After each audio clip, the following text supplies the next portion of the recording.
인내성을 모르심으로 6월 둘째 주일, 성령 강림주일, 둘째 주일 하나님 앞에 예배드리겠습니다.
내가 만일 내 입으로 예수를 주로 시인하며 또 하나님께서 그를 죽은 자 가운데서 살리신 것을 내 마음에 믿으면 구원을 받으리라.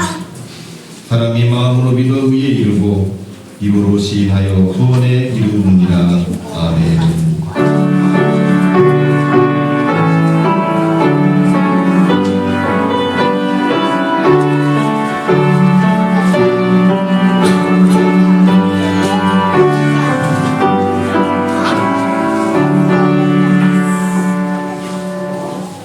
마음으로 믿으면 의롭게 하여 구원의 감격을 살게 하시는 하나님, 지난 한 주간도 저희 모든 삶을 지켜주시고 하나님 자녀로 복을 누리게 하시니 감사를 드립니다.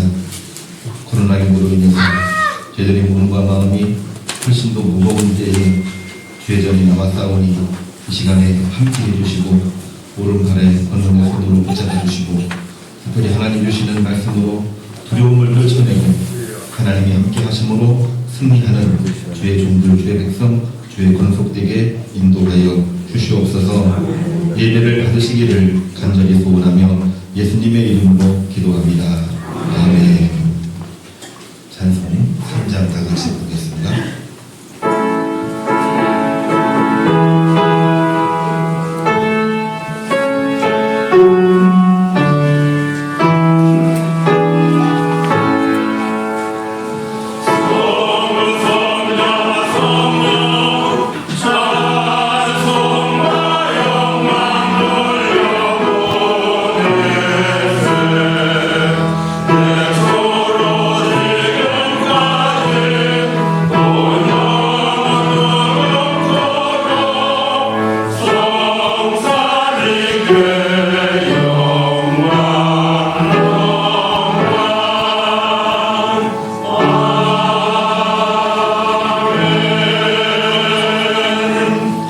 지난 한 주간을 돌아보면서 하나님 앞에 기도하겠습니다. 기도하겠습니다. 주님의 시간을 주셨습니다. 우리가 마음을 주셨습니다. 지켜주시고 교만했던 우리가 불길을 걷고 자신을 용서하여 주시옵소서. 주님의 뜻을 깨닫지 못한 채 인간의 힘으로 주옵소서.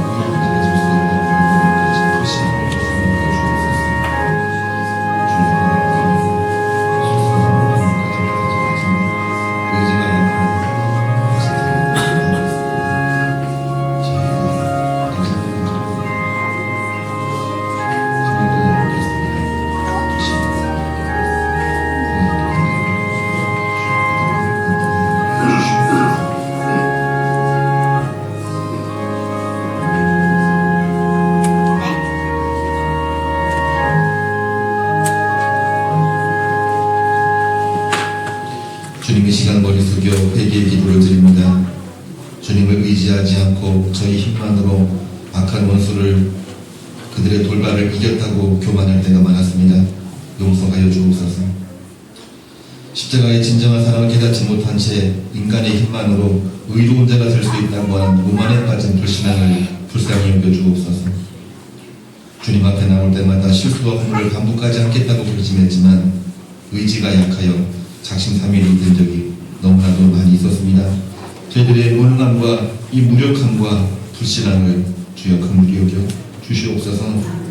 저희 자신의 불완전함은 잊은 채 타인의 실수와 허물에는 빠르고 정확했던 저희들입니다. 섬기는 분을 보여주신 주님을 닮아 주님과 사람 앞에 겸손하게 살겠습니다. 주님과 세상을 겸하여 섬기는 삶의 욕심을 내려놓겠습니다. 주님 따라 의를 행하는 것이 당장 손해를 불러와도 나중에는 참되게 된다고 하는 축복의 말씀을 마음속에 담고 나가겠습니다.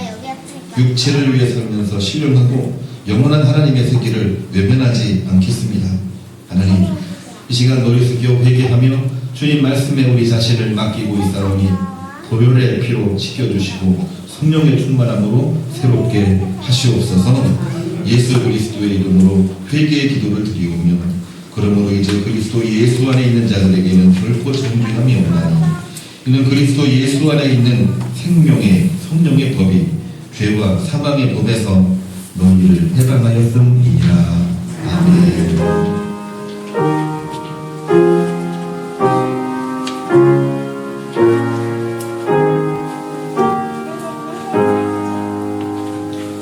나는 전능하신 아버지 하나님 천지의 창조주를 믿습니다. 나는 그의 유일하신 아들 우리 주 예수 그리스도를 믿습니다. 그는 성령으로 잉태되어 동정녀 마리아에게서 나시고 본디오 빌라도에게 고난을 받아 십자가에 못 박혀 죽으시고 장사된 지 사흘 만에 죽은 자 가운데서 다시 살아나셨으며 하늘에 오르시어 전능하신 아버지 하나님 우편에 앉아 계시다가 거기로부터 살아있는 자와 죽은 자를 심판하러 오십니다. 나는 성령을 믿으며 거룩한 성교회와 성도의 교제와 죄를 용서받는 것과 몸의 부활과 영생을 믿습니다. 아멘. 그 자리에 앉으시기를 바랍니다. 성수교복은 23번입니다.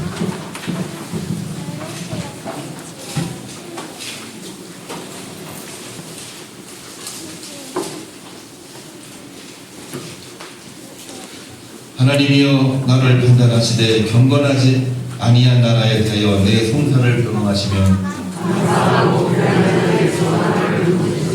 주는 나의 힘이 되신 하나님이시거늘 어찌하여 나를 버리셨나이까. 주의 빛과 주의 진리를 보내시어 나를 인도하시고 그런즉 내가 하나님의 제단에 나아가 나의 큰 기쁨의 하나님께 이르리이다.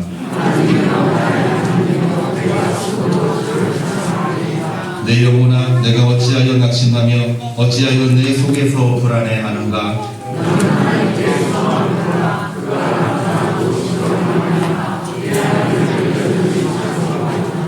아멘.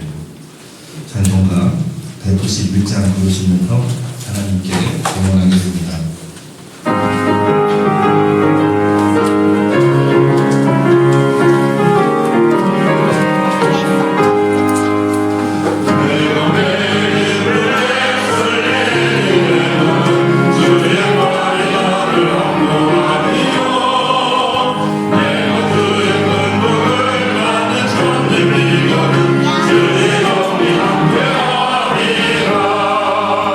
성령의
가운데 주일을 맞아 하나님 앞에 감사함으로 예배에 참여하게 하시니 하나님 참으로 감사를 드립니다.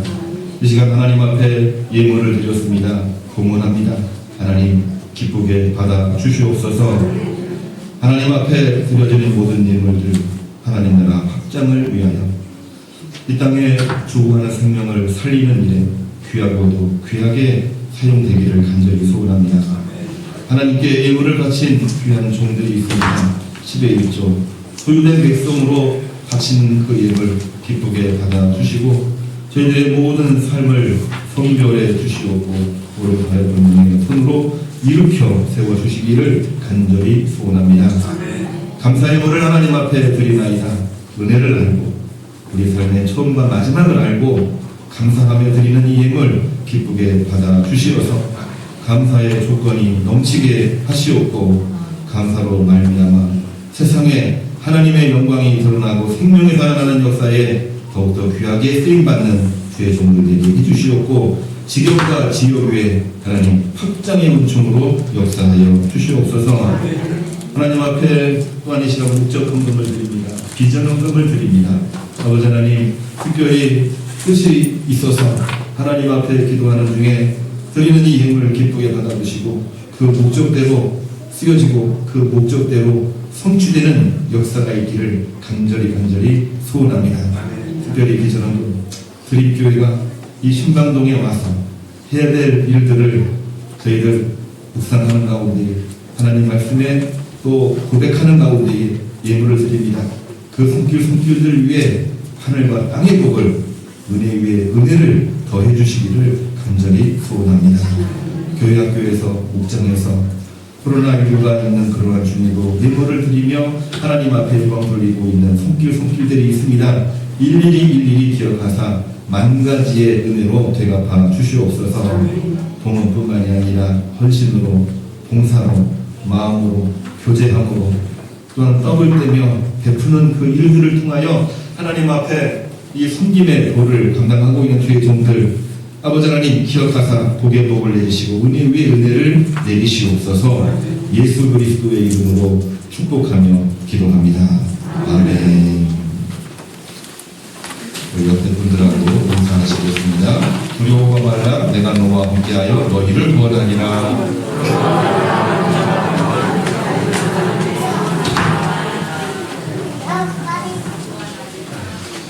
워낙 많이 들었던 말씀이라 긴 멘트인데도 끝까지 잘하셨습니다. 한 번 더 인사할까요? 두려워 말라. 내가 너와 함께하여 너희를 구원하리라.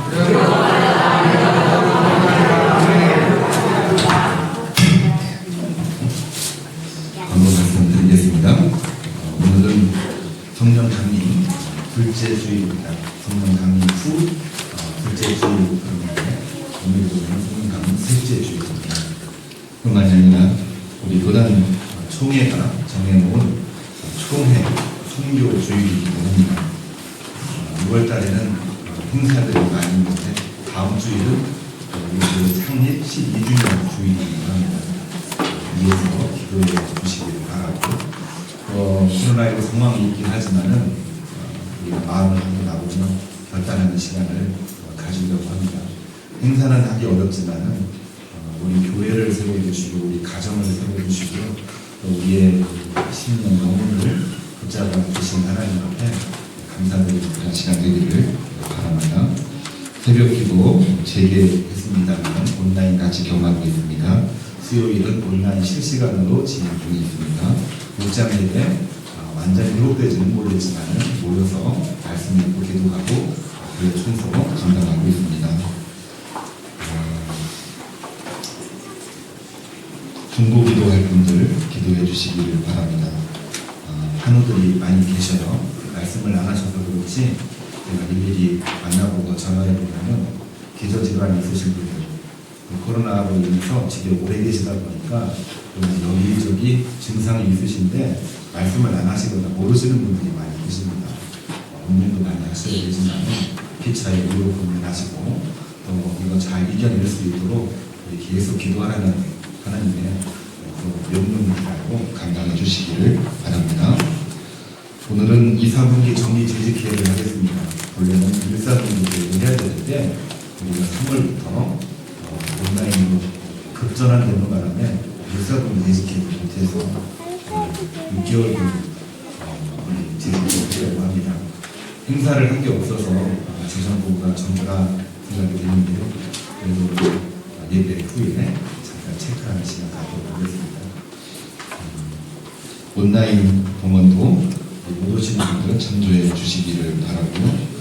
오늘 좀 예배 방송에 갑작스럽게 차질이 생겼습니다.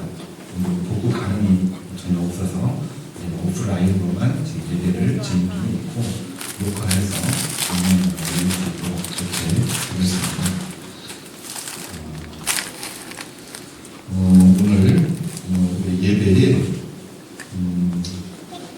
아버님 고 박찬호 목사님을 하나님 품으로 보내드리고 장례 일정 잘 치르시고 이영 사모님 또 가족 우리 박혜성 목사님 또 아드님 같이 참석하셨는데요.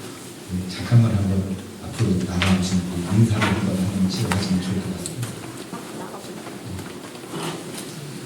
박상호 목사님 우리와 늘 함께 하셨고 또 많은 힘을 주셨고 그러셨는데 장례를 치르고서 우리 이영민 선생님과 박혜성 목사님 우리 가운데 아드님이신데 또 믿음으로 목회자 가정으로 잘 감당하시고 오늘 예배에 참석을 하셨습니다. 우리 교우님들 예배도 드리고 기도도 하시고 피차에 위로 교제 하셨지만은 주일예배에 한 번 더 인사하는 시간을 갖도록 하겠습니다. 모두 다 일어서 주시면 하나님 앞에 우리 목사님 잘 보내드리고 유족들을 위로하고 격려하고 앞으로 더 믿음으로 승리합시다 이런 차원에서 조의를 표현한 인사 목례로 잠깐 인사하도록 하겠습니다. 인사하겠습니다. 그러면 보시고 예배에 또 인사 나눠주시면 감사하겠습니다. 광고 말씀 마치고요. 찬송가 582장 부르시겠습니다.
참 좋으신 하나님, 오늘은 주님이 정하신 주일, 우리가 이날을 구별하여 기쁜 마음으로 주 성전에 나와 예배에 참여케 하시네 감사드립니다. 이 시간 우리의 마음과 뜻과 온 힘으로 예배에 참여함과 동시에 영광과 찬양과 경배를 주님께 올려드립니다. 이 예배를 통해 우리가 주님께 드리는 이 예배를 통해서 주님의 기쁨도 넘치기를 간구합니다.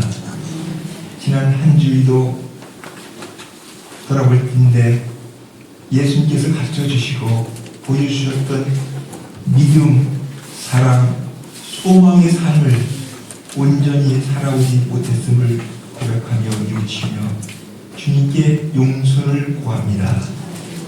우리를 용서하사 주의 온전한 제단에 앉아있는 저희를 기억하여 주시옵소서.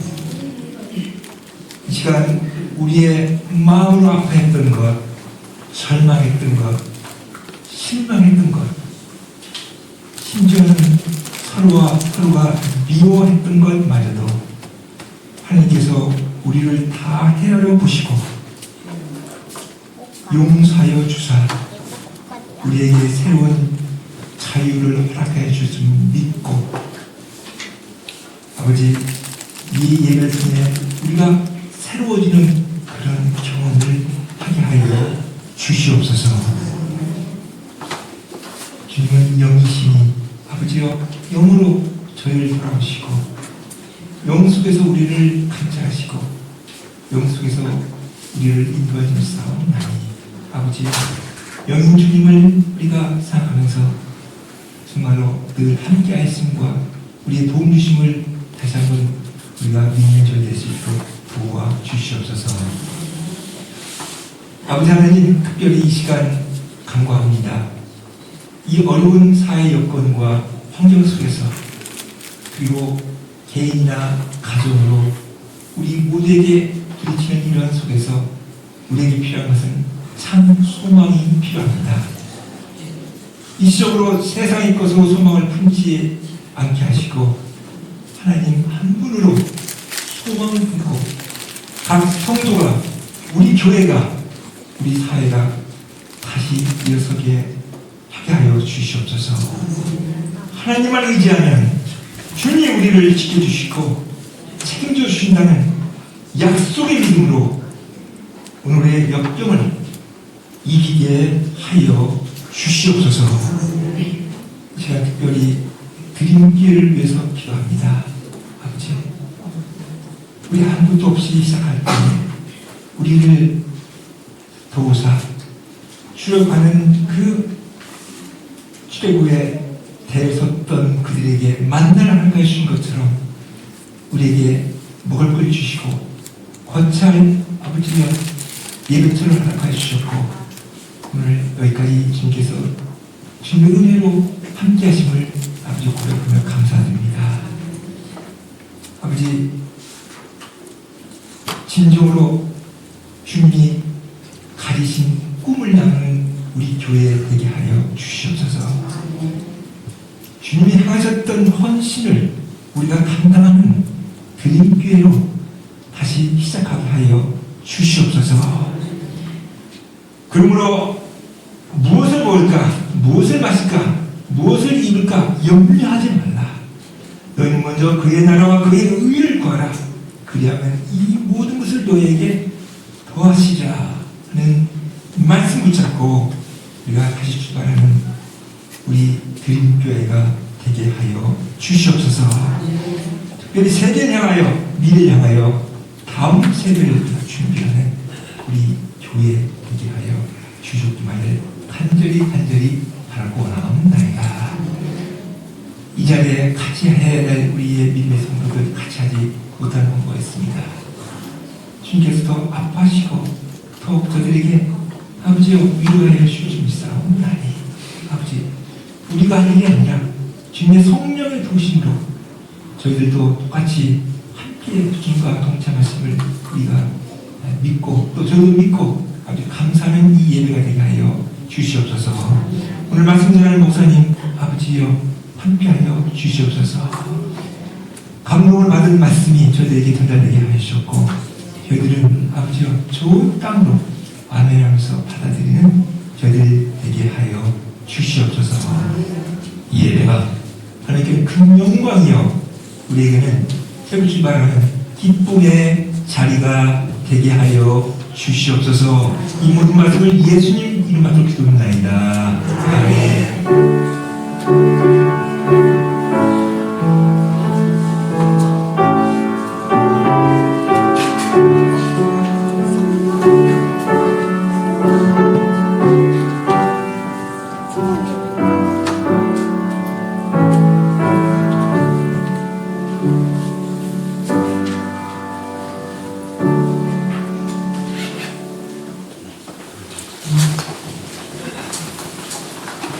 오늘 주님의 주신 하나님 마태복음 9장 35절에서 10장 1절, 사도행전 9장 1절에서 15절입니다. 예레미야 1장입니다. 여호와의 말씀이 내게 임하니라. 이르시되 내가 너를 모태에 짓기 전에 너를 알았고 내가 배에서 나오기 전에 너를 선별하였고 너를 여러 나라의 선지자로 세우노라 하시기로 내가 이르되 슬프도소이다 주 여호와여 보소서 나는 아이라 말할 줄을 알지 못하나이다 하니 여호와께서 내게 이르시되 너는 아이라 말하지 말고 내가 너를 누구에게 보냈는지 너는 가며 내가 내게 무엇을 명령하는지 너는 말할지니라. 너는 그들 때문에 두려워하지 말라. 내가 너와 함께하여 너를 구원하리라. 나 여호와의 말이니라 하시고 여호와께서 그의 손을 내밀어 내 입에 대시며 여호와께서 내게 이르시되 보라 내가 내 말을 내 입에 두었노라. 보라 내가 오늘 너를 여러 나라와 여러 왕국 위에 세워 내가 그것들을 뽑고 파괴하며 파멸하고 넘어뜨리며 건설하고 심게 하려느니라 하시니라.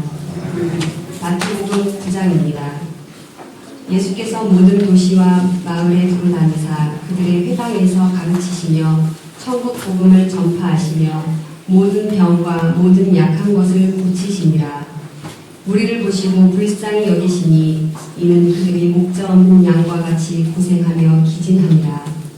이에 제자들에게 이르시되 추수할 것은 많되 일꾼이 적으니 그러므로 추수하는 주인에게 청하여 추수할 일꾼들을 보내주소서 하라 하시니라. 예수께서 그의 12 제자를 부르사 더러운 귀신을 쫓아내며 모든 병과 모든 약한 것을 고치는 권능을 주시니라. 사도행전 9장입니다. 사울이 주의 제자들에 대하여 여전히 위협과 살기가 등등하여 대제사장에게 가서 다메섹 여러 회당에 가져갈 고문을 청하니 이는 만일 그 도를 따르는 사람을 만나면 남녀를 막론하고 결박하여 예루살렘으로 잡아오려 하니라. 사울이 길을 가다가 다메섹에 가까이 이르더니 호련히 하늘로부터 빛이 그를 둘러 비추는지라. 땅에 엎드러져 들음에 소리가 있어 이르시되 사울아 사울아 내가 어찌하여 나를 박해하느냐 하시거늘 대답하되 주여 누구시니까 이르시되 나는 내가 박해하는 예수라. 너는 일어나 시내로 들어가라. 내가 행할 것을 내게 이를 자가 있느니라 하시니 같이 가던 사람들은 소리만 듣고 아무도 보지 못하여 말을 못하고 서 있더라. 사울이 땅에서 일어나 눈을 떴으나 아무것도 보지 못하고 사람의 손에 끌려 다메섹으로 들어가서 사흘 동안 보지 못하고 먹지도 마시지도 아니하니라. 그때에 다메섹에 아나니아라 하는 제자가 있더니 주께서 환상 중에 불러 이르시되 아나니아야 하시거늘 대답하되 주여 내가 여기 있나이다 하니 주께서 이르시되 일어나 집가라 하는 거리로 가서 유다의 집에서 다섯 사람 사울이라 하는 사람을 찾으라. 그가 기도하는 중이니라. 그가 아나니아라 하는 사람이 들어와서 자기에게 안수하여 다시 보게 한 것을 보았느니라 하시거늘 아나니아가 대답하되 주여 이 사람에 대하여 내가 여러 사람에게 듣사온즉 그가 예루살렘에서 주의 성도에게 적지 않은 해를 끼쳤다 하더니 여기서도 주의 이름을 부르는 모든 사람을 결박할 권한을 대제사장들에게서 받았나이다 하거늘 주께서 이르시되 가라. 이 사람은 내 이름을 이방인과 임금들과 이스라엘 자손들에게 전하기 위하여 택한 나의 그릇이라.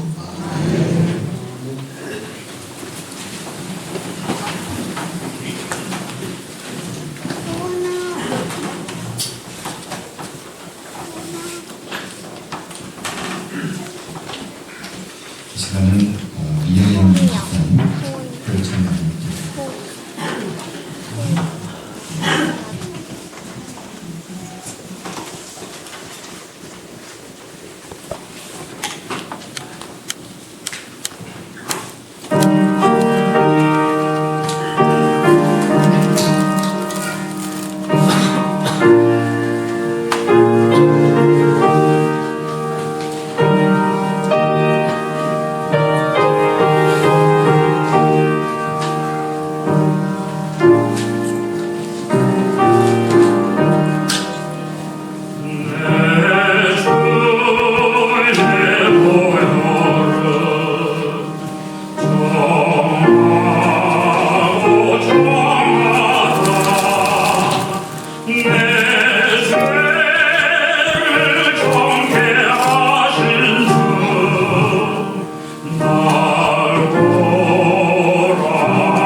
샬롬 샬롬.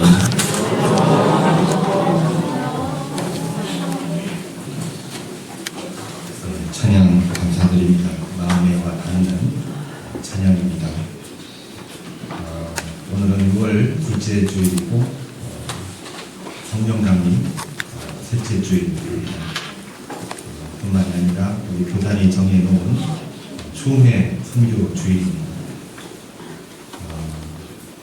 원래 우리 교단은 1912년 조선 예수교 장로회 이런 이름으로 출발을 했습니다.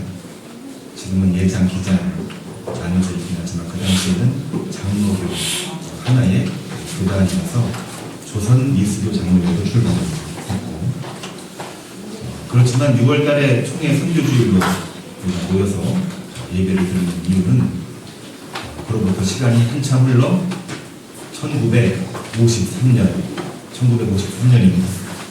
6월 10일 날, 6월 둘째 주입니다. 대한예수교장로회에서 분립이 되어 한국기독교장로회로 출발을 했기 때문에 우리 교단은 6월 둘째 주를 총회 선교주일로 정하고 총회 선교를 위해서 기도하고 공헌하는 그런 시간을 가져왔습니다.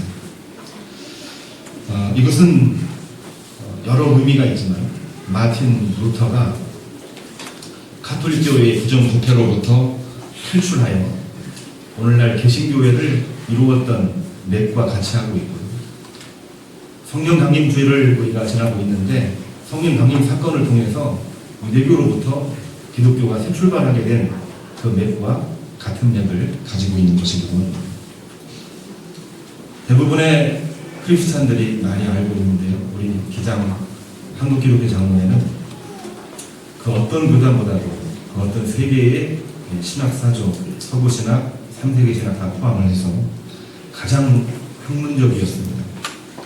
신앙적으로는 약간 자유로운 면도 있다고 이야기를 듣습니다만 가장 근본적인 믿음을 가지고 있는 그런 교단입니다.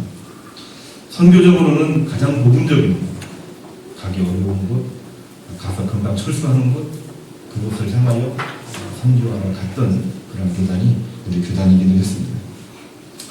그래서 많은 사람들로부터 찬사를 듣기도 했습니다만은 그것 때문에 많은 사람들로부터 박해와 핍박을 받기도 했던 것이 우리의 교단입니다.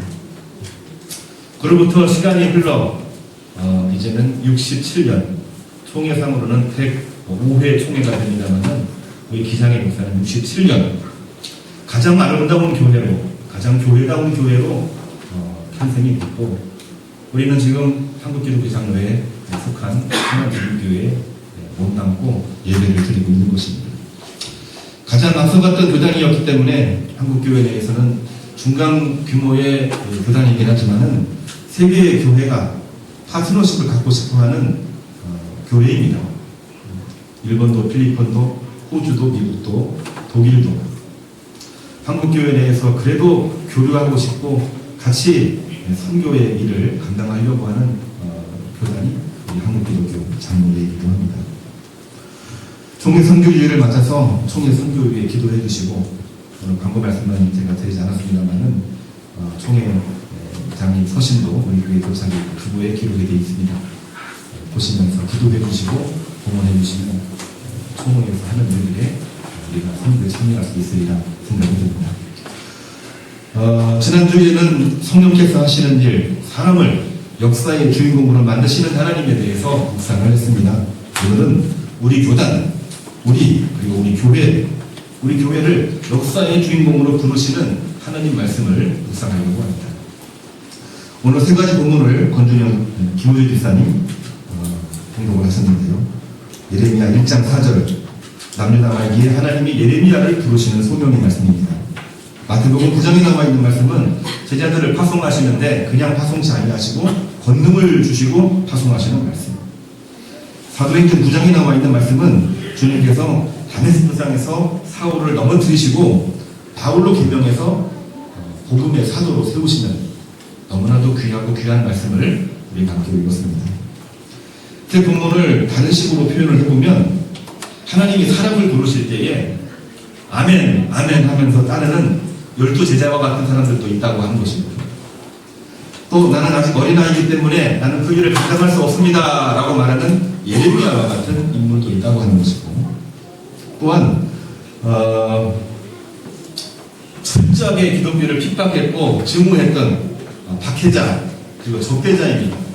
그 사람도 하나님이 바꾸셔서 하나님의 선교사에게 쓰시고 있다는 사실입니다. 오늘 세 가지 본문은 그 내용을 담고 있습니다. 공통점을 이야기해 보면은 한결같이 위기와 혼란의 시기였고, 그러한 시기에 하나님은 예레미야는 선지자로, 12제자는 사도가 아니었던 사울을 사도 바울로 만들어 주셨던 것이 성경의 기록이 있다고 합니다. 이것은 마치 우리 교단 한국기독교 장로회가 출발할 때 그러한 심정으로 출발하지 않았나, 이런 말씀으로 저는 받아들이고 오늘 말씀을 준비했습니다. 성경강의 셋째 주일, 총회 선교주일에 주시고 있는 하나님의 말씀, 다른 거 아닙니다. 우리 본문 예레미야에 나와 있는 말씀인데요. 그들로 인하여 두려워하지 말라. 내가 너와 함께하여 너를 구원하리라. 이 말씀이 오늘 우리에게 주시는 말씀이고 12제자에게 예수님이 하신 말씀이기도 하고 성령께서 사도 바울에게 이끄셨던 역사이기도 한 것입니다. 첫째로 하나님은 평범하고 연약하고 부적합한 사람을 부르셔서 당신의 구원 역사를 이루신다고 하는 것, 우리가 확고하게 짚고 넘어가야 되겠습니다. 마태복음 9장 주님은 12제자를 파송하십니다. 귀족, 학자, 명망가들이 아니라 어부, 세리, 열심당원, 지극히 평범한 사람들을 부르셨다라고 하는 것입니다. 제자를 부르시고 파송하는 데에 인맥이나 능력, 오늘날 많은 분들이 사회에서나 교회 내에서나 인맥 따지고 어디 가든지 능력을 이야기하고 그런 사람을 뽑아서 일을 시키고 하는데, 그것이 아니라 그저 그만한 사람 12제자를 파송하셨다고 하는 것이 오늘 제가 이 말씀을 통해서 보고 있는 중요한 메시지입니다. 예레미야 1장 4절에 나와 있는 말씀도 남유다 미다 말기에 혼란의 시기입니다. 역병도 분명하게 있었고 그때에는 정말 강직한 선지자가 필요하고 가장 강직한 그런 인물이 필요한 그 사람을 하나님께서 필요하시다고 하는데, 관록이 있는 선지자가 아니라 20세의 어린 청년 예레미야를 부르시고 있다고 합니다. 부담을 느끼고 있는 예레미야가 나는 아직 어린아이라 아무것도 할 수가 없습니다. 거부하지만 하나님은 예레미야에게 분명하게 말씀하고 계시죠. 너를 태중에 알았고 출산 전에 선별했고 너를 유다뿐만이 아니라 열방 주변의 모든 강대국들 사이에 선지자로 세울 것이다. 그들이 이 모든 일들을 통해서 심판도 받고 일어서기도 하고 변화되기도 하고 엄청난 역사가 일어나게 될 것인데 그 중심에 너를 세울 것이다. 사도행전 9장에 나와 있는 말씀, 땅끝까지 이르러 복음을 선교하는 중체대한 일에 교회를 핍박하는 적대자 사울, 원수입니다. 원수. 그를 부르셔서 이방인을 위한 사도로 사용하셨다고 하는 것. 자, 조금 더 리얼하게 표현하니까 너무나도 비상식적인 이야기들이 성경에 기록이 되어 있는 것입니다. 이들은 지극히 평범했고 연약했고 부적합한 인물이긴 했지만 가장 비범했고 가장 강직했고 가장 최적화된 사역을 감당했습니다. 우리 중에 나는 너무나도 평범하기 때문에 신앙생활 못합니다. 나는 너무나도 어리기 때문에 아무것도 할 수가 없습니다. 나는 지은 죄가 너무나도 많아서 주의 일을 할 수가 없습니다. 이런 이야기를 하는 경우들이 종종 있습니다. 저도 가끔씩은 생각날 때가 있고 그리고 자주 듣는 이야기이기도 합니다. 그러나 하나님은 그런 사람을 부르십니다. 우리를 부르시고 계시다고 하는 것입니다. 하나님 주님 성령의 부르심에 아멘으로 응답하며 나가는 것이 참으로 중요한 것입니다. 예레미야도 응답을 했어요. 제자들도 응답을 했고 또한 사도 바울도 응답을 하고 나아갈 때 하나님은 큰 역사를 이루셨다라고 하는 것입니다. 다만 제가 오늘 지적하고 이야기를 하고자 하는 것은 다름이 아니라 왜 그들은 지극히 평범하고 연약하고 부족합했을까? 우리가 한 번쯤은 꼭 짚고 넘어가야 되는 부분입니다. 우리도 평범하고 연약하고 뭐 하려고 그러면 내가 그 일에 부적합하다고 생각할 때가 많잖아요. 왜 우리는 평범하고 연약하고 부적합한 이유를 매일매일 건수마다 모든 상황들마다 한 가지씩을 꼭 가지고 있나요? 나를 방어하기 위해서. 왜 나를 방어하려고 하나요? 두려우니까. 뭔가 하려고 하면 두려우니까요. 이 세 가지 질문을 다 이야기해 보면은 그 답이 세 가지가 있는 게 아니라 하나입니다. 두려움 때문에 우리는 평범하기를 원하고, 두려움 때문에 연약한 마음을 가지고 있는 것이고, 두려움 때문에 나는 적합하지 않다, 늘 합리화시키고 있고 논리를 펴고 있고 자기 앞에 가로막을 막고 있는 것입니다. 그때 하나님은 예레미야에게 1장 8절 두려워하지 말라, 내가 너와 함께하여 너를 구원하리라 하십니다. 마태복음 10장의 주님은 제자들이 두려움을 극복할 수 있도록 귀신 추출과 병고침의 권능을 허락하시고 가라 말씀을 하셨습니다. 사도행전 9장 1절을 보게 되면은 주님의 강한 빛에 눈이 멀어 두려워하던 사울에게 성령님은 아나니아를 통하여 성령 충만하게 하사 눈에 비늘이 벗겨져 다시 보게 하고 그를 변화되게 하셨습니다. 제자들을 비롯해서 수많은 사람들이, 아니 모든 인간들이 두려움 때문에 늘 평범했고 늘 연약했고, 사울도 유대교의 특권만을 의지해 왔던 것입니다. 세상에 두려움이 없는 사람이 어디 있습니까? 저도 두려움이 있고, 장로님, 안수집사님, 권사님, 우리 모든 평신도들, 믿지 않는 사람들도 모두가 다 두려움을 가지고 있는데 그 두려움을 막기 위해서, 두려움을 가리기 위해서, 두려움에서 벗어나기 위해서 늘 우리는 평범하게 연약한 척을 하고 늘 적합하지 않다는 이 합리적인 이유를 가지고 오늘을 살고 있는 것입니다. 이것이 우리의 현실이기도 하죠. 그러한 때에 하나님은 예레미야를 부르시면서 그 순간에 큰 일을 하게 하십니다. 두려워하지 말라, 내가 너와 함께하여 너를 구원하리라. 우리 교단 한국기독교 장로회도 그러한 상황들마다 늘 고민하고 기도하는 중에 결단을 하고 새 출발을 67년 전에 하게 된 것입니다. 정치도 경제도 군사적으로 위기가 있었던 그러한 시기에 교회는 교회 역할을 하지 못하고 교회 배불리는 일들에만, 그리고 신앙인의 공부를 지키지 못하고 있는 그러한 가운데에 마치 그 옛날 중세교회가 그랬던 것처럼 마치 이 전후 전쟁 이후에 교회가 혼란을 겪고 있을 때에 우리가 새 출발을 해야 됩니다. 두려움을 극복하고 하나님의 함께하심을 믿고 하나님의 구원사에게 동참을 했던 것입니다. 무한 경쟁 시대, 위기와 혼란 시대에 개인적인 일을 포함해서 교회, 사역, 직장, 기업 모든 일에 오늘 주신 말씀으로 두려움을 극복하고 하나님의 구원하심을 믿고 동참하는, 그리고 승리하는 교우님들 되시기를 주님의 이름으로 축복합니다. 두 번째로는 주님께서 함께 하실 때에 주어진 모양으로 하나님의 선교를 감당할 수 있다고 하는 것. 두 번째 메시지이기도 하고 핵심이기도 합니다. 저는 예레미야 20세, 그는 어리고 두려워했지만 어느 누구보다도 연약하지 않았습니다. 남유다 심판과 회개를 촉구하시는 하나님과 자기 의에 빠져 회개치 않고 오히려 예레미야를 매국노라 생각하는 유다 백성들, 그 사이에서 예레미야는 너무나도 힘들었습니다. 하나님은 회개하라고 하는데 백성들은 회개치 않아요. 하나님은 행복하라고 하는데 백성들은 행복하지 않아요. 하나님은 변화돼서 정말 크리스찬의 본분을 갖추라고 말씀하시는데 백성들은 내가 옳다, 내가 옳다만 이야기하고, 젊은 목회자인 이 예레미야가 어떻게 할 수가 있겠습니까? 아무리 말을 전해도 돌아오는 것은 핍박입니다. 옥에 가두었습니다. 고문을 자행합니다. 화가 나고 뭐라도 표현을 해야 되는데 표현할 수가 없고, 그래도 기도는 해야 되니까 우리가 늘 기도문이 막힌다고. 기도문이 막혔을 때에 예레미야가 기도했던 그 기도는 우리가 너무나 잘 알고 있는 눈물의 기도입니다. 눈물의 기도.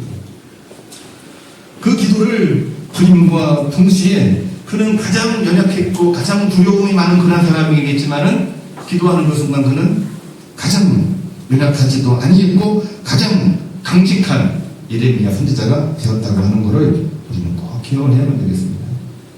가장 어리고 유약해 보이는 예레미야였지만 요시야, 여호와스, 여호와김, 여호와kim, 시드기야, 무려 유다 왕들 중에서는 5명, 오늘날 우리 식으로 이야기하면은 정권 5개가 바뀌는 동안에 이 예레미야는 큰 역할을 감당을 했습니다. 뿐만이 아니라 애굽, 아수르, 바벨론, 우리나라로 치게 되면은 미국, 중국, 일본을 이야기해도 똑같습니다. 그 사이에서 하나님의 심판과 하나님의 구원하심을 선포한 가장 강인하고 강력한 예언자가 되었다고 하는 것입니다. 성경은 너무나도 드라마틱하게 한 명의 인물을 이야기하고 있어요. 20세의 어린 청년, 연약하고 두려움이 많은 그런 인물이기는 했지만 그가 하나님 말씀에 마음을 열고 나아갈 때에, 그리고 눈물을 흘리며 기도할 때에 그는 가장 강력한, 가장 강직한 그러한 예언자가 되었다고 하는 것입니다. 오늘날 우리들에게도 크리스찬의 본분을 늘 이야기할 때마다 예레미야를 꼭 기억했으면 좋겠어요. 그들을 두려워하지 말라. 내가 너와 함께하여 너를 구원하리라. 이 말씀입니다. 사도 바울, 본래 이름 사울이죠. 그는 뼛속까지 유대인이었습니다. 출신 학력, 신분으로 보게 되면 출세한 명망가였습니다. 그래서 자기 의로움에 집착했기 때문에 유대교에 관하는 크리스찬들을 사정없이 핍박을 했습니다. 자, 제가 말을 빨리 해가지고 이해를 하셨나 모르겠는데요. 가장 훌륭하고 가장 멋있고 가장 의롭고 어느 누구보다 합리적이고 논리적이고 근거와 대안을 가지고 있는 사람입니다. 말로 하면 그를 이길 수가 없어요. 그런데 그가 어떤 인물이 됐느냐, 주님의 강한 빛에 거꾸러져서 눈이 멀어 선지자 아나니아를 기다릴 수밖에 없는 정말로 처량하고 그리고 복음을 증거하는 데에는 너무나도 적합치 않는 인물이 되어 있다고 하는 것입니다. 쓸모없고 적합치 않은 인물이 되어 있는 겁니다. 잘 나가던 사람이 하루아침에 모든 것을 잃고 누워있다. 하늘이 무너지죠. 땅이 갈라지는 거죠. 나는 아무것도 할 수 없다지요. IMF가 발생을 했을 때에 우리가 신문지상에서도 많이 나왔지만은 신문에 안 나오느냐고 얼마나 많은 사람들이 거꾸러지고 쓰러지고 죽음을 당했는지 알 수가 없습니다. 사도 바울이, 이 사울이 바로 그런 지경에 이르게 된 것입니다. 그러나 주님은 적대자여 소경된 사울을 성령으로 충만하게 하사, 오늘 말씀에 나와 있습니다. 아나니아를 통하여 성령으로 충만하게 하사 눈에 비늘이 벗겨지게 하시고 이방인 선교사로 파송하시어서 사마리아와 땅끝까지 이르러 복음을 증거하게 하셨다라고 하는 것입니다. 가장 적합치 않은 사울을 가장 적합치 않은 이방인 선교, 세계 선교사로 하나님이 만드셨다라고 하는 거죠. 제가 왜 가장 적합치 않은 이방인 선교, 세계 선교사로 표어 선교를 적합치 않다고 표현을 했냐면, 오늘날 우리도 힘든데, 우리나라도 힘든데 무슨 외국 선교하고 무슨 이방인 선교하고 가끔씩은 좀 화가 나서 좀 혼내고 싶은 넌 크리스찬들의 맹목적인 비난, 화가 나기도 하는데, 그들을 선교하는데 누구를 사용하느냐? 크리스찬을 핍박하고 있는 이 사울을 부르셔서 사용하고 있다고 하는 것입니다. 우리도 가끔씩 생각할 때가 있습니다. 적절치 못한 사람, 나에게 맞는 사람, 맞지 않는 사람 늘 구분합니다. 선을 긋습니다. 정책을 세워놓고 정책 앞에 맞는 사람, 맞지 않는 사람 선을 그을 때가 너무나도 많이 있습니다. 어느 때 발생하느냐? 문명이 고도화되어 있을 때. 어느 때 발생하느냐? 모든 것이 다 완벽하게 갖춰 있지만 그 중에서도 자기 욕심을 채우려고 할 때에, 이건 전부 다 문명이 고도할 때 생기는 문제이기도 합니다. 그런 상황에서는 아무것도 못하는 거죠. 그러나 주님은 적절치 않아 보이는 그 사울을 알아보시고 적절치 않는 전도 대상자, 이방인 전도위에, 그리고 사마리아, 불신앙 가지고 있었던 반역자, 그들을 전도하는 일에 사울을 부르셔서 사용하고 있다고 하는 것입니다. 이 얼마나 큰 역설입니까? 이 얼마나 큰 드라마입니까? 우리가 말씀이니까 그냥 지나치긴 하지만 우리가 반드시 체크하고 넘어가야 되는 겁니다. 내가 연약합니까? 연약한 분들, 나는 연약하다고 생각하시는 분들은 주변에 연약한 분들을 살피고 돌보고 케어할 수 있습니다. 연약한 분들은 연약한 분들이 살필 때 잘 돌보고 살필 수 있어요. 연약하지 않는 사람은 접근도 없습니다. 내가 죄를 많이 졌으니까 주변에 죄의식으로 일어서지 못하고 있고 신음해하고 있고 고민하고 있고 범인하고 있는 사람들을 살필 수 있습니다. 내가 죄가 없다고 생각을 하면은 아무리 이야기를 해도 그 마음으로 들어갈 수가 없고 하나님에게로 인도할 수가 없습니다. 나도 똑같이 죄인입니다. 나도 똑같이 죄를 많이 졌습니다. 늘 죄의식 가지고 있는 그 사람이 주변에 더 많은 어려움에 처한 사람들을 돌볼 수가 있다고 하는 것입니다. 내가 최고라고 생각한 적이 있습니까? 지금도 스스로 최고라고 생각하는 사람에게 주님 말씀을 증거하고 그렇게 할 수가 있는 것입니다. 우리에게는 주어진 모양이 분명하게 있습니다. 주어진 모양대로 우리는 사용되게끔 되어져 있어요. 성경을 보면은 성경이니까 다 훌륭하고 멋있고 성경이니까 다 좋은 사람이고 그 얘기를 따지고 보면 멋있어 보이지만 조금 제가 비꼬아서 얘기를 하면은 내 마음에 드는 사람들만 이야기하는 거고 그 중에서 내 마음에 드는 부분만 이야기하는 거예요. 하나님은 그가 잘 되기도 하지만 못 되기도 하고 잘났기도 하지만 못 났기도 하셨는데 그를 부르셔서 그에게 필요한 이 적재적소에 일을 맡기시고 소명을 주시고 사명을 주신다고 하는 것입니다. 12제자는요 지극히 평범한 사람들이었습니다. 아니 저급한 이 후의 계층이기도 했습니다. 그러나 주님 말씀에 아멘으로 화답하고 이스라엘 자손들 12개 지파에 있는 모든 사람들에게 말씀 전하고 귀신을 축출하고 병자를 치유하도록 하셨다고 하는 것입니다. 내가 지금 오래된 교회 신자예요. 근데 믿지 않는 어느 날 예수님을 따라다니다가 복음 전파한다고 와서 나에게 복음을 전하고 그러면 내가 그 사람 말을 들으려고 할까요? 그게 참 어렵습니다. 내가 오히려 당신보다 신앙의 연주가 깊은데 어떻게 들을 수 있겠느냐. 그런데 주님께서는 그 지극히 평범한 사람들에게 권능을 주시고 말씀을 전하고 귀신을 쫓아내고 주 예수 그리스도의 이름으로 복음을 전할 때에 병자가 치유되는 역사가 일어나게 하셨습니다. 내가 지극히 평범하다고 생각하십니까? 아니신가요? 우리가 비범하신 분들만 이 자리에 앉아 계십니다. 평범합니다.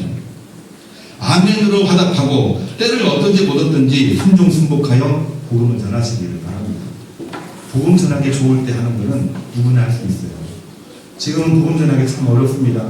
복음 전하다가 돌벽이 안 맞으면 정말 다행일 겁니다. 그렇지만 이러한 때에 우리의 입술로도 물론 하지만은 우리의 몸과 우리의 그 실천으로 보여주는 겁니다. 이게 진짜 크리스찬이고 이게 진짜 예수님을 따르는 사람들의 모습이다. 그것만으로 우리는 복음을 전할 수가 있는 것입니다. 의사 누가는요, 누가복음뿐만이 아니라 사도행전을 기록을 했는데 성령의 권능이 너에게 임하시면 예루살렘과 온 유대와 사마리아와 땅끝까지 이르러 내 복음의 증인이 되리라 하시는 그 내용을 사도들의 행적을 통해서 아주 세밀하게 기록을 하고 있는 것입니다. 지극히 평범한 사람들인데 그가 가는 곳곳마다 놀라운 권능, 박해도 있고 어려움도 있었지만 그것이 크면 클수록 역사는 더 큰 역사로 드러나서 유럽 선교에 이어 세계 선교 그리고 급기야는 오늘 우리에게까지도 복음이 증거되게 되는 역사를 이루게 되었던 것입니다. 이 모든 역사는 주님 백성들이 하나님 주님 성령을 철저하게 의지했기 때문에 그런 것입니다. 주님 성령을 의지하였기 때문에 두려움도 고난 역경도 극복하고 하나님의 이야기 역사의 주인공으로 일어서게 된 것입니다. 우리 고단 한국교회 장로회도 예레미야 바울과 같이 교권과 바리새주의를 극복하고 얽매이지 않고 두려움과 고난과 역경 심지어는 장애와 역병을 극복하는 일에 오늘까지 이루게 되었습니다. 제가 지난주 중에는 우리 홈페이지에는 그렇고 우리 밴드에 성남에 있는 주민교회 이훈삼 목사님이 올리신 글을 공유를 했습니다. 철저하게 방역 수칙을 지켜오고 가장 철저하게 했던 그런 교회이기도 한데 감염자가 있는 감염 경로를 알 수가 없습니다. 이른바 M차 감염입니다. 잘 회복되는 것처럼 보였지만 이런 일을 당하다 보니 이게 얼마나 무서운 일인가 고민을 하지 않을 수가 없었습니다. 피해자가 되는 순간 동시에 가해자가 되는 것이 코로나19입니다. 그렇죠. 내가 감염되기 때문에 감염되는 그 순간 누군가를 또 감염시킬 수가 있는 것입니다. 그렇기 때문에 사람들은 피해자를 피해자로 보지 않고 가해자로 보는 거예요. 그렇기 때문에 말을 하더라도 이제는 조금만이라도 서운하면은 2차, 3차 피해를 받습니다. 그 1차 망파로 터져서 이 사회를 다 얼어붙게 하고 땅바닥으로 주저앉게 만들어버리는 거죠. 오늘날 많은 분들이 사고가 바뀌었습니다. 어떻게 바뀌었느냐? 지금까지는 윤리적인 사고였어요. 누가 옳고 누가 그르고 누가 가해자고 누가 피해자고 그것만 따졌는데 이제는 코로나19로 인해서 이제는 윤리적 관점이 아니라 종말론적인 관점이 돼버리고 말았습니다. 피해자가 되는 동시에 그 순간 가해자가 되고 있는 모습이죠. 이게 바로 우리가 오늘을 살고 있는 현실이기도 합니다. 이때는 바로 언제 생기느냐? 역병이 있을 때 생기는 문제고요. 이때가 언제 생기느냐? 전쟁이 있을 때 생기는 문제입니다. 1912년 일제강점기 1953년 6.25 사건 이후 3년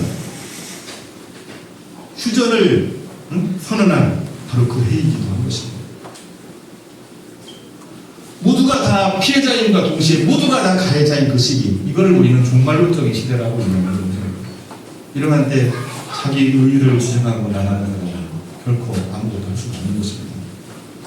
우리보다는 그러한 가운데 결국에는 다윗의주의 그리고 교권을 다 내려놓고 우리가 하나님 앞에 온전한 믿음의 길로 가야 되겠다 해서 1953년 38회 총회 호연 총회를 통해서 세출하게 되었던 것입니다. 여전히 우리보다는 한계와 과제가 있지만 비전과 그에 따른 십자가를 지고 믿음으로 나가는 길에 우리가 갈 수 있었던 것은 오로지 하나님, 주님, 성령 때문입니다. 우리 총회 선교 중에 기도해 주시고 또 우리 주부에 있는 대로 황금 사용처를 기록을 했습니다. 동원도 해주시고 또 이 말씀이 단순히 총회 선교주의를 지키는 의미가 아니라 오늘 우리에게 주시는 하나님 말씀, 그들로 인하여 두려워하지 말고 내가 너와 함께하여 너를 구원하리라, 이 말씀을 꼭 간직하시고 가시가셔서 가정, 직장, 일터에서 주의 이름으로 승리하시기를 주님의 이름으로 축복합니다. 기도하겠습니다. 하나님 참으로 감사를 드립니다. 너는 그들 때문에 두려워하지 말라. 내가 너와 함께하여 너를 구원하리라. 이 말씀 가지고 나갈 때 주 성령으로 붙잡아 주옵소서. 예수님의 이름으로 기도합니다. 아멘. 주님 다시 오실 때까지 찬송 드리겠습니다.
은혜와 하나님 아버지의 무한하시고 영원하신 사랑과 성령의 감동과 교통 역사하심이 오늘 주 앞에 나와 예배하고 돌아가는 모든 교우들 머리 위에 동원하며 하나님 영광을 위해 기도하고 돌아가는 대종들 머리 위에 코로나19로 인해서 감염된 모든 감염자들, 수고하는 헌신자들, 교회 회복과 신앙 회복과 돌보고 섬기고 또한 주의 주신 소명과 사명을 감당하고자 나는 어린아이 같지만 주님 부르심에 응답하나이다.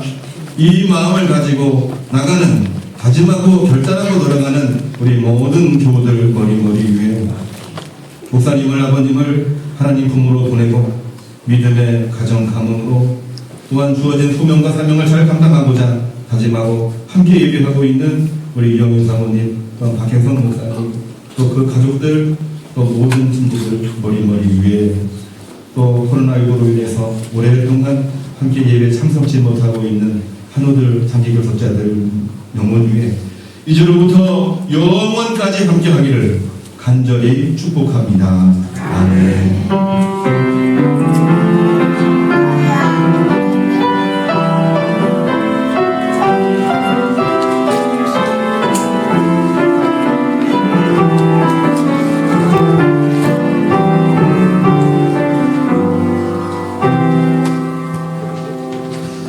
하나님 앞에 영광의 박수 드리겠습니다.